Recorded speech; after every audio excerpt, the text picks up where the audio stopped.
En 1960, le Congo accède à l'indépendance. Au cœur de cet événement historique, un homme refuse le silence imposé. Patrice Lumumba. En quelques mois seulement, il devient l'espoir d'un peuple et la crainte des puissances étrangères. Ce podcast vous plonge dans l'histoire d'un leader visionnaire dont le combat pour la dignité et la souveraineté a marqué l'Afrique à jamais. Bonsoir. Patrice Lumumba, né en 1925 au Congo sous domination belge. Très tôt, il comprend que le colonialisme n'est pas seulement une occupation territoriale, mais une négation de la dignité humaine. Autodidacte, brillant, il se forge une conviction profonde. Un peuple ne peut être libre sans contrôler sa terre, ses richesses et sa parole. À la fin des années 1950, alors que l'Afrique se soulève, Lumumba refuse les demi-mesures. Il fonde le mouvement national congolais qui prône l'unité du pays et une indépendance réelle. Sa parole directe sans concession inquiète les autorités coloniales et séduit le peuple avide de justice.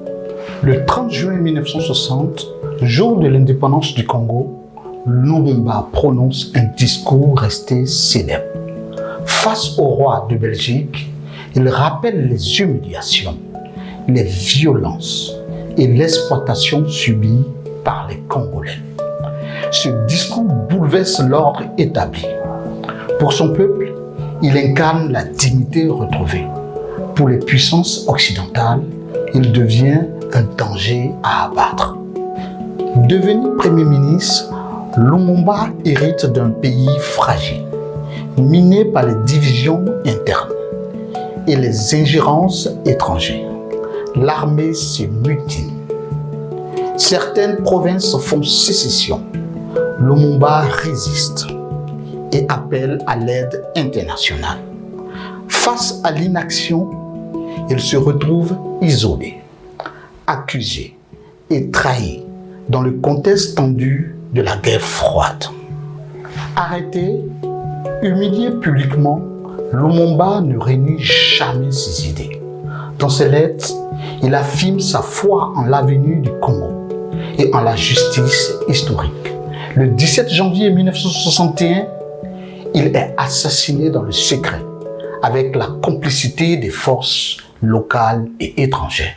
Son corps est détruit, comme pour effacer jusqu'à son existence. Mais Patrice Lumumba ne disparaît pas. Il devient un symbole mondial de la lutte anticoloniale et de la souveraineté africaine. Sa résistance fut celle d'un homme qui refusa le silence et la soumission. Son message résonne encore aujourd'hui. La liberté ne se donne pas, elle se conquiert. Patrice Lumumba n'a gouverné que quelques mois, mais son combat a traversé les décennies. En voulant faire taire un homme, on a fait naître un symbole. Son histoire nous rappelle que la liberté a un prix et que certaines voix, même réduites au silence, continuent de parler à travers le temps. Bonsoir chez vous.